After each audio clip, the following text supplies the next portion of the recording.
அப்போ சிவா குழந்தை காணாமல் போனதுக்கும் இந்த அம்மாவோட ஆத்மா தான் காரணமா? அப்போ இவ ஆத்மாவை சீக்கிரமாக அழிச்சாதான் குழந்தையும் காப்பாற்ற முடியும்.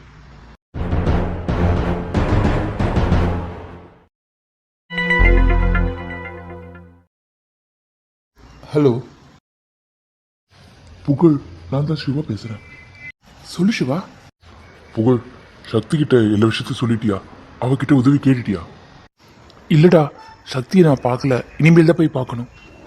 வேண்டாம் புகழ், அவகிட்ட எந்த உதவியும் கேட்க வேண்டாம். அவளுக்கு எதுவும் தெரிய வேண்டாம். ஏன்டா அப்படி சொல்ற? இல்லடா, அவ என்ன இருந்தாலும் கோவில் பட்டரோட பொண்ணு. நாளைக்கு ஊர்ல எல்லாருக்கிட்டையும் சொல்லிட்டானா அது நமக்கு பெரிய சிக்கலாயிடும். அதனால அவளுக்கு தெரிய வேண்டாம். நம்ம வேற வழியில அந்த சங்கம் எடுத்துக்கலாம். இல்லை சிவா, சங்கம் எடுக்க வேண்டாம், குழந்தையும் காப்பாற்றிடலாம். அதுக்கான வழியை நான் கண்டுபிடிச்சிட்டேன். என்னடா சொல்ற? சங்கம் எடுக்காம எப்படி குழந்தைய கண்டுபிடிக்க முடியும்? நான் எல்லாம் பார்த்துக்கிறேன் சிவா. நாளன்னைக்கு உன் குழந்தை உன் கையில் இருக்கும். என்ன புகழ் சொல்ற? நீ கவலைப்படாமல் இரு சிவா, நான் பார்த்துக்கிறேன். புகழ், நீ என்ன சொல்றேன்னு எனக்கு புரியல. சங்கம் எடுத்து கொடுக்காம அவங்க குழந்தைய விட மாட்டானுங்க. சிவா, என் மேல் நம்பிக்கை இருக்கா இல்லையா? இன்னும் 2 நாளில் உன் குழந்தை உன் கையில் இருக்கும். நான் பார்த்துக்கிறேன் எல்லாத்தையும். என்னமோ சொல்லுடா, உன்னதான் நம்பி இருக்கேன். நீ கவலைப்படாமல் ஃபோனை வை சிவா. சரி புகழ்.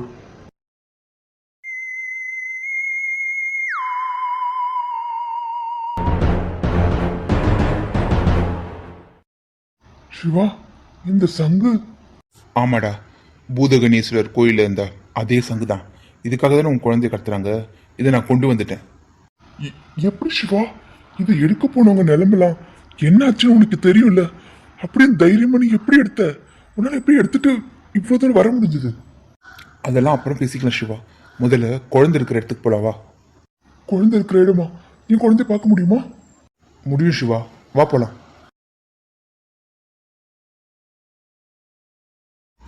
எங்க இருக்கீங்க எல்லாரும்? சங்க எடுத்துட்டு வந்துட்டேன், குழந்தைய கூட்டிட்டு வாங்க. புகழ், கவலைப்படாத சிவா, எல்லாம் நல்லபடியா நடக்கும்.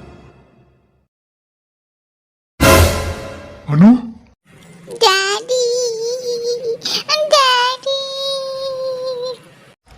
ஏய், நீ தனியா தானே வரேன்னு சொன்ன. எதுக்கு இந்த போலீஸ்காரனை கூட்டிட்டு வந்த? நீ அந்த வளையல் கடைக்காரன் தானே? ஆமாண்டா. என்ன இப்போதுக்கு? நான் வளையல் கடை போட்டது இந்த சங்க ஆட்டையை போடலாம். ஒழுங்கு மரியாதை என் குழந்தைய விட்டு ஓடிடுங்க. அதுக்கு எங்களுக்கு இன்னும் அனுமதி வரல. அனுமதி வரணுமா? இப்போ குழந்தைய விடுறீங்களா இல்ல துப்பாக்கி எடுத்து சுட்டுடுவா? என்ன சுட்டுடுவியா? உன் குழந்தை தலையை இங்கேயோ அறுத்து போட்டுருவோம். சிவா, சும்மா இரு. என்ன புகழ், அவங்க குழந்தைய வச்சுட்டு விளையாட்டு காமிச்சிட்டு இருக்காங்க, நீ சும்மா இருந்து சொல்ற? ஏய், இதெல்லாம் பேச நேரம் இல்ல. ஏய் போலீஸ்காரா, நீ இங்க இருந்து கிளம்பு. குழந்தை உன் வீட்டுக்கு வரும். சிவா, கொஞ்சம் அமைதியா இரு. இதை பாருங்க, உங்களுக்கு தேவை இந்த சங்கும் நானும் தான். அந்த குழந்தைய விட்டுடுங்க, அவங்க அப்பா கிட்ட கொடுத்துருங்க, அவ போட்டோம். என்ன, நீயுமா புகழ்? அதெல்லாம் அப்புறம் சொல்றேன் சிவா. இந்த குழந்தைய அவன் கூட அமுச்சு விட்டுடுங்க. சரிங்கம்மா. ஏய் போலீஸ்காரா, உன் குழந்தைய கூட்டிட்டு உடனே இங்க இருந்து கிளம்பு. புகழ், கிளம்பு சிவா. பாப்பா, உன் அப்பா கிட்ட போ. அனு, அனு. சிவா, இங்கேருந்து கிளம்பு. புகழ், உன்னை எப்படி தனியா விட்டு போகிறது?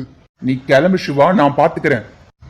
ஏய் போலீஸ், கிளம்புங்கிறத இல்ல மறுபடியும் உன் குழந்தைய உங்ககிட்ட இருந்து அபகரிக்க வேண்டி வரும். பார்த்து புகழ். எங்க அவ? நீங்க போலாம், உங்க வேலை முடிஞ்சிச்சு. உங்களுக்கு வேண்டிய பணம் வந்து சேரும். உத்தரவுமா? எங்க அவ? யாரு? நீ யாரு? எனக்கு அவளுக்கு நடுவுல?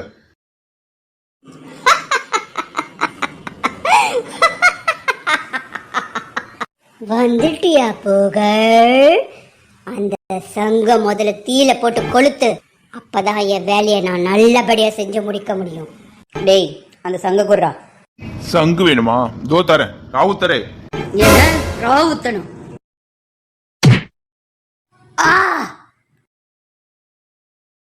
ஏ புகழ், இனியும் நீ ஏமாத்தியா? இனியும் உன்னை விட மாட்டேன்டா. ராவுத்ரே. புகழ், இங்க இருந்து அந்த பக்கம் போ, நான் பாத்துக்கிறேன். போ அந்த பக்கம். என்ன பாக்குற? முடிஞ்சா வா அந்த பக்கம்.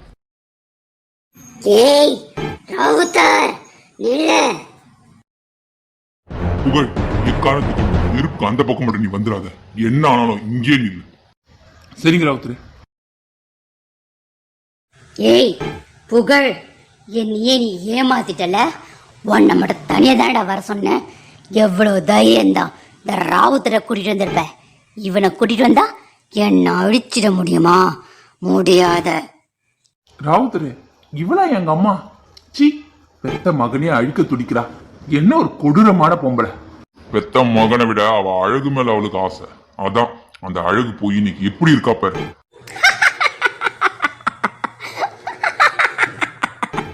அழகு போயோ, அதை திரும்ப பெறத்தானே வந்திருக்க. உனக்கு அது கிடைக்கவே கிடைக்காது. ஏய், அந்த சங்க குடுறோம். சங்க கொடுத்தா உன் கையால அதை தொட்டுட முடியுமா? அந்த சங்க பார்த்தாலே நீ அழிஞ்சிருவ. ஆமால, அந்த சங்கு நான் பார்த்தனே. அதெல்லாம் ஆனா எனக்கு ஒண்ணும் ஆகலையே. அப்போ அந்த சங்கு சரி, இப்போ அந்த சங்கு பொய்யான சங்கு. அந்த சங்கு யாராலும் நெருங்க கூட முடியாது. இது உனக்கு தெரியாதா? அப்படி இருக்கும்போது என்னால மட்டும் எடுத்துட்டு வந்துட முடியுமா என்ன? அத கூட யோசிக்காம பின்தொடர்ந்து வந்திருக்க இப்படி பைத்திய மாதிரி. யார பாத்திர பைத்தியம் ஒண்ணு. ஏ ராவுத்தர், இனியும் நீ ஆத்மாவை கூட இங்க நடமாடக்கூடாது. இந்த நெருப்புக்குரிய நீயா வந்து இறங்கு. முடியாது முடியாது, என்னால இறங்க முடியாது. ராவுத்தர், எனக்கு என் அழகு வேணும், என் இளமை வேணும், நான் நல்லா வாழணும். என்ன ஒண்ணு பண்ணது ராவுத்தர்? புகழ் புகழ், நான் உன் அம்மா தானே, கொஞ்சம் சொல்லுப்பா, என்னை விட்டுடு சொல்லுப்பா. சி, நீ எல்லாம் ஒரு அம்மா. அந்த வார்த்தை உன் வாயில வரக்கூட தகுதி கிடையாது. ராவுத்தரே, சீக்கிரம் கதைய முடியுங்க. கேவலம் அழகுக்காக பெத்த மகனையே பலி கொடுக்க நினைச்ச தாய் நீ. தவறான வழியில போன பொம்பளை நீ எல்லாம். உன்ன ராவுத்தர், ஏதாவது பண்ணுங்க. பூங்கோத, முடியாது, என்னை விட்டுடு ராவுத்தர், விட்டுடு, விடுங்களா.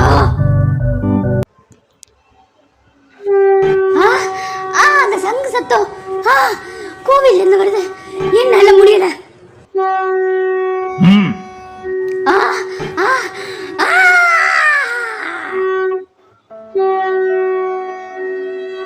புகழ், இல்ல நல்லபடியா முடிஞ்சிச்சு. அவ ஆத்மா இந்த நெருப்புல விழுந்துச்சு. இனி அவளால இந்த ஊருக்கோ உனக்கோ எந்த தொந்தரவும் வராது. ரொம்ப நன்றி ராவுத்தரே.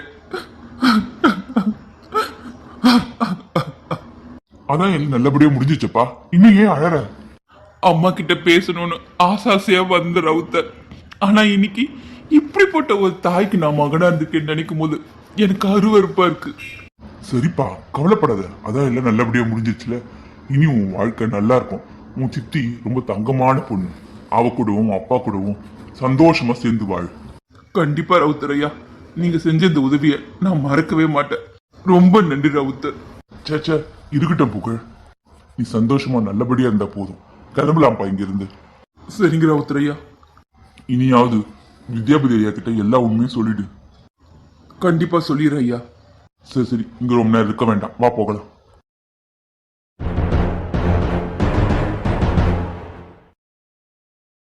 வேதா, புகழ், எங்க போயிருந்த?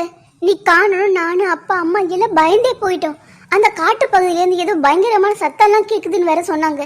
எங்க போன? என்ன ஆச்சு? நான் போன் பண்ணாலும் நீ எடுக்கவே மாட்டேங்கிற. என்ன ஆச்சு புகழ்? தம்பி, உன்னை காணல, நாங்க தவிச்சு போயிட்டோம். எங்கப்பா போயிருந்த? கேக்குறோம்ல, சொல்லுப்பா. நான் சொல்றேன். ரவுத்தர், நீங்க எங்க இங்க? வேதா, முதல்ல புகழ் யாருன்றத உங்க அப்பா அம்மா கிட்ட சொன்னியா?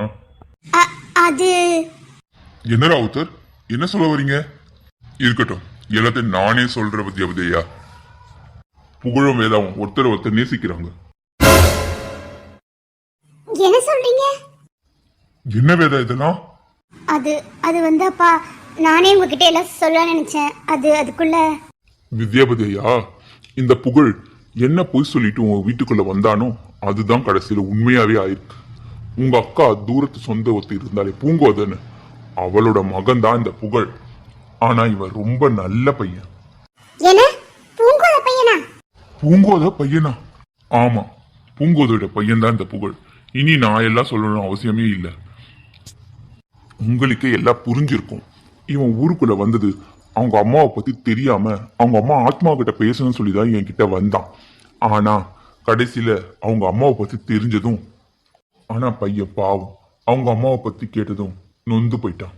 இப்போ காட்டுல கேட்டதே சில சத்தங்கள், அது வேற ஒண்ணும் இல்ல, அந்த பூங்கோதையோட ஆத்மாவை அழிச்சதுக்கான சத்தம் தான் அது. என்ன, பூங்கோதையோட ஆத்மாவை அழிச்சிங்களா? இப்ப கூட அந்த ஊர்ல இருந்தா? ஆமாமா, அவ ஆத்மா அழியவே இல்லை, புகழுக்காக காத்துட்டு இருந்திருக்கு. புகழ் இந்த ஊர்ல வந்ததும் அவனை அழிச்சு மறுபடியும் அவன் அழக பெறணும்னு நினைச்சா. ஆனா அது நடக்கல. நான் அவளை அழிச்சிட்டேன். இனி அவளால எந்த தொந்தரவும் கிடையாது. ஐயோ பாவம் புகழ், உன்னை குழந்தையாவ என்ன பாடுபடுத்தினாப்பா. எப்படியோ அவகிட்ட தப்பிச்சிட்டேன். உங்க சித்தி தான் உன்னை வளர்த்தால, இப்போ அவங்களாம் எங்க? அவங்க எல்லாரும் சென்னையில இருக்காங்க. வேதா, இருந்தாலும் இதெல்லாம் நீ என்கிட்ட சொல்லியிருக்கணும். வித்யாபதி ஐயா, இனி கோவப்பட்டு எந்த பிரயோஜனம் இல்லை. புகழ் ரொம்ப நல்ல பையன், 2 பேரையும் நல்லபடியா சேர்த்து வச்சிருங்க. சரிங்க ராவுத்தரே, நீங்க சொன்னா சரியா தான் இருக்கும். இருந்தாலும் எங்க கிட்ட சொல்லி இருந்திருக்கலாம். ஒருத்தருக்கு ஒருத்தர் தெரியாத மாதிரி நடிச்சு எங்களை ஏமாத்திருக்கீங்க. வேதா அம்மா, படிக்க அனுப்பிச்சா கால் வச்சுட்டு வந்திருக்கேன் இல்ல? வேதா, என்ன இது இதெல்லாம்? என்னை மன்னிச்சிருங்கப்பா. உங்ககிட்ட சம்மதம் வாங்கணும், அவங்க அம்மாவை பற்றி புகழ் தெரிஞ்சுக்கணும் தான் இந்த ஊருக்கு வந்தாரு. சரி, எது எப்படியோ புகழும் ரொம்ப நல்ல பையன்தான். என்னங்க, 2 பேருக்கும் சீக்கிரம் கல்யாணத்தை பண்ணிடலாம். வேதாவும் தான் படிப்பை முடிச்சிட்டாலே. அதுக்கு முன்னாடி நான் செய்ய வேண்டிய காரியம் ஒன்று இருக்கு. என்ன புகழ்? என் சித்தி காலியும் எங்க அப்பா காலியும் நான் விழுந்து மன்னிப்பு கேட்கணும். ஏன்பா அப்படி சொல்ற? எங்க அம்மா என்னை விட்டு போனதுக்கு காரணம் என் அப்பாவும் சித்தியும் தான் நினைச்சு அவங்க கிட்ட இது வரைக்கும் நான் பேசவே இல்லை. அட கொடுமையே, ஏன் உன் சித்தி உன் அம்மாவை பத்தி சொல்லலையா? இல்லாத எதுவுமே சொல்லலை இது வரைக்கும். பாவம், நான் அவங்களை ரொம்ப கஷ்டப்படுத்திட்டேன். அவங்க காலில் விழுந்து மன்னிப்பு கேட்டு அப்புறமா இந்த ஊருக்கு வந்து பூதகணேஸ்வரர் கோயில் முன்னாடி தான் எங்க கல்யாணம் நடக்கணும். சரி புகழ், நீ உடனே சென்னை போய் அவங்க எல்லாரையும் கூட்டிட்டு இங்க வா. ஒரு நல்ல நாளா பார்த்து கல்யாணத்தை பண்ணிடலாம். அப்புறம் புகழ், எல்லாம் நல்லபடியா முடிஞ்சது. நீ நினைச்ச மாதிரி உன் சித்தியும் அம்மாவையும் கூட்டியாந்து வேதாவை கைப்பிடி. சரிங்க ராவுத்தரையா, இது எல்லாம் நல்லபடியா முடிஞ்சதுக்கு காரணம் நீங்க தான். சரிப்பா, நான் வரேன்.